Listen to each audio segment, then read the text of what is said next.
Hello students, क्या हाल चाल, कैसे हैं आप लोग। तो आज की इस वीडियो में हम सीखेंगे ह्यूमन रेस्पिरेशन। ह्यूमन रेस्पिरेशन में एक टॉपिक है एक्सचेंज ऑफ गैस, उसके बारे में हम जानेंगे। एक्सचेंज ऑफ गैस में हम दो गैस के बारे में पढ़ेंगे। आपका हो गया कार्बन डाइऑक्साइड CO2 जिसे कहते हैं, और आपकी हो गई ऑक्सीजन। अब ऑक्सीजन और CO2 के बारे में हम पढ़ेंगे। ये 3 पॉइंट पर डिपेंड करती है किस तरीके से एक्सचेंज होता है। 3 पॉइंट पर डिपेंड करता है। पहला हो गया सॉल्बिलिटी ऑफ गैसेस, गैस की सॉल्बिलिटी ब्लड में कैसी है वो डिपेंड करेगा।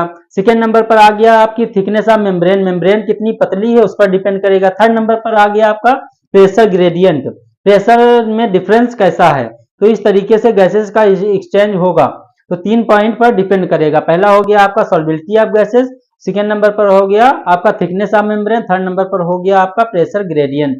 अब सॉल्बिलिटी ऑफ गैसेस, सॉल्बिलिटी ऑफ गैसेस में CO2 की सॉल्बिलिटी ज्यादा होती है O2 से। अब कितने टाइम्स, 20 से 25 टाइम्स, 20 to 25 टाइम्स ज्यादा होती है।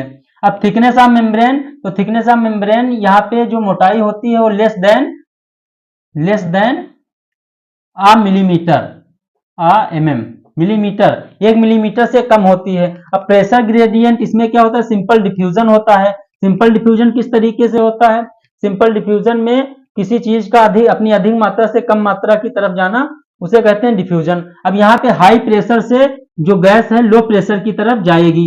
अब यहाँ हम सीखेंगे डायग्राम के थ्रू। यहाँ पे हम जब इंस्पायरेशन करते हैं, रेस्पिरेशन में हम करेंगे पहले इंस्पायरेशन, मतलब सांस खींचेंगे तो O2 गैस आएगी।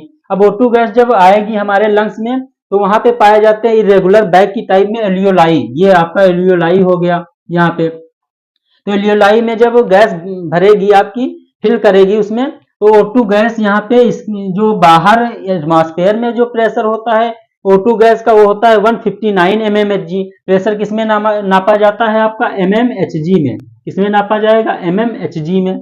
अब वहां पे बाहर जो एटमॉस्फेयर में O2 का प्रेशर होता है 159 होता है, जबकि जब एल्वियोलाई में गैस पहुंचेगी O2 गैस, तो यहाँ पे इसका प्रेशर हो जाता है 104 mmHg। और यहाँ पे CO2 का जो प्रेशर होता है एल्वियोलाई में होता है 40 mmHg।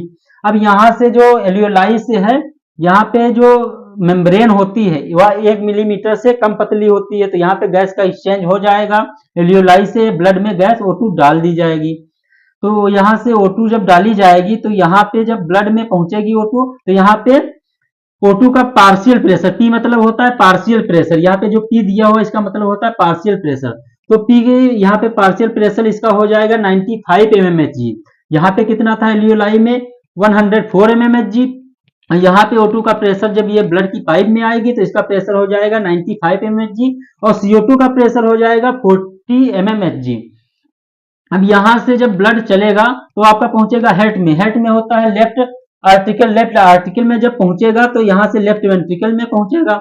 लेफ्ट वेंट्रिकल से जब हम वेंट्रिकल कॉन्ट्रैक्ट करेंगे तो यहाँ से ब्लड को पंप किया जाएगा। आर्टरी में जितनी भी पाई जाती है, आरोटा जिसे कहते हैं, आरोटा में ब्लड को पंप किया जाएगा। पूरे शरीर के आपकी बॉडी में पहुंचेगा ब्लड, वहां पे गैस को सेल्स के द्वारा ले लिया जाएगा O2 गैस को। तो यहाँ पे जब वेंट्रिकल कॉन्ट्रैक्ट करेगा तो O2 गैस ब्लड के थ्रू सेल्स तक पहुंचेगी। जब सेल्स में पहुंचेगी तो सेल्स में जो होता है O2 की जो पार्शियल प्रेशर होता है वो होता है 40 mmHg, जबकि यहाँ पे 95 mmHg था जो ब्लड यहाँ पे आया था ऑक्सीजनेटेड ब्लड।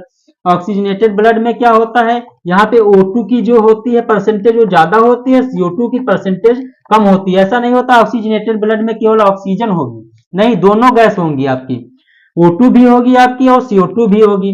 लेकिन बस ये होता है कि परसेंटेज किसका ज्यादा है। तो यहाँ पे ऑक्सीजनेटेड ब्लड में, क्योंकि यहाँ से ऑक्सीजन लेके आया है एल्वियोलाई से ब्लड, तो यहाँ पे ऑक्सीजन की परसेंटेज ज्यादा होगी, इसीलिए इसे ऑक्सीजनेटेड ब्लड कहा जाता है।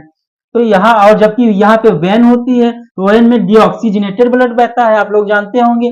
तो वेन में डीऑक्सीजनेटेड ब्लड बहता है, तो वहां पे डीऑक्सीजनेटेड ब्लड का मतलब होता है उसमें CO2 की परसेंटेज ज्यादा हो जाती है, क्योंकि सेल्स से CO2 ब्लड में डाली जाती है।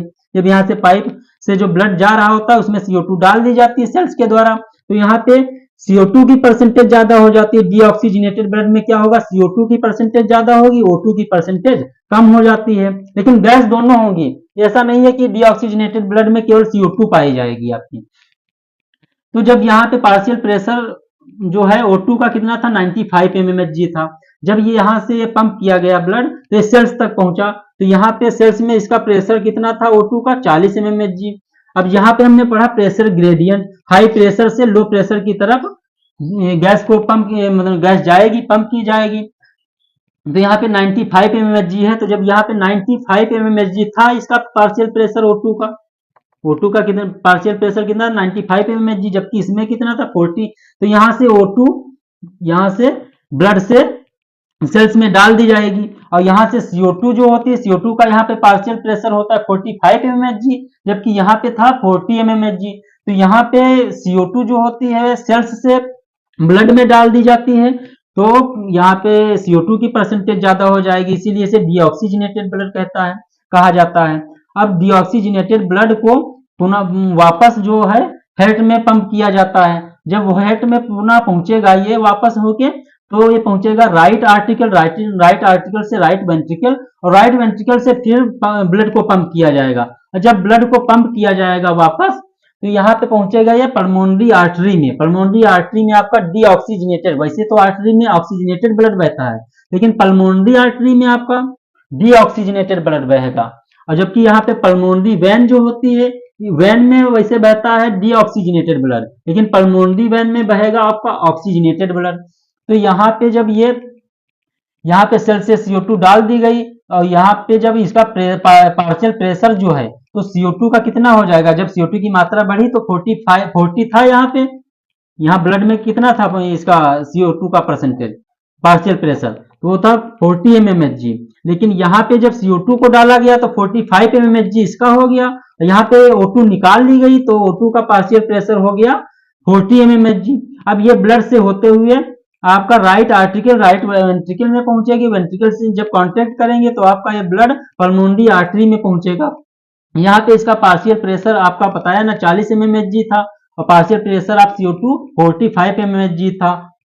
जब ब्लड यहाँ से एलियोलाई के पास पहुंचा तो यहाँ पे CO2 की परसेंटेज ज्यादा थी 45 mmHg जो इसका पार्शियल प्रेशर था, और CO2 की मात्रा इसमें ज्यादा थी ब्लड में। तो यहाँ से एलियोलाई में कितनी थी 40 mmHg CO2 की थी। तो 45 से जो ब्लड है आपका पार्शियल प्रेशर की वजह से यहाँ पे CO2 को एलियोलाई में डाल दिया जाएगा, और एक्सपायरेशन के थ्रू ये CO2 बाहर निकाल दी जाएगी, और पुनः यहाँ पे O2 ब्लड में डाल दिया जाएगा। इस तरीके से एक्सचेंज ऑफ गैसेस की प्रोसेस पूरी चलती रहती है। तो इस तरीके से ये तीन बातों पर डिपेंड करता है। पहला आपका सॉल्बिलिटी ऑफ गैस कैसी है, थिकनेस ऑफ मेम्ब्रेन कैसा है, pressure gradient high pressure to low pressure. यह डिपेंड करता है डिफ्यूजन, सिंपल डिफ्यूजन की प्रोसेस पे, सिंपल डिफ्यूजन इस पर डिपेंड करेगा, सिंपल डिफ्यूजन की प्रोसेस पर। अब यहाँ पे केवल आपको ये ध्यान रखना, दो प्रेशर याद रखने हैं। जहां पे आपका ऑक्सीजनेटेड ब्लड होगा, यहाँ पे एलियोलाई में आपकी हवा जो है एयर भरी हुई है, तो यहाँ पे पार्शियल प्रेशर ऑफ O2 कितना है 104 mmHg, और यहाँ पे जब ब्लड में पहुंचा तो इसका पार्शियल प्रेशर कितना हो गया 95 mmHg हो गया। ये आपको ध्यान रखना है, बाकी आपको 40 और 45 mmHg में ही खेलना है। तो इस तरीके से हमने एक्सचेंज ऑफ गैसेस के बारे में जान लिया है। थैंक यू, धन्यवाद, नमस्कार।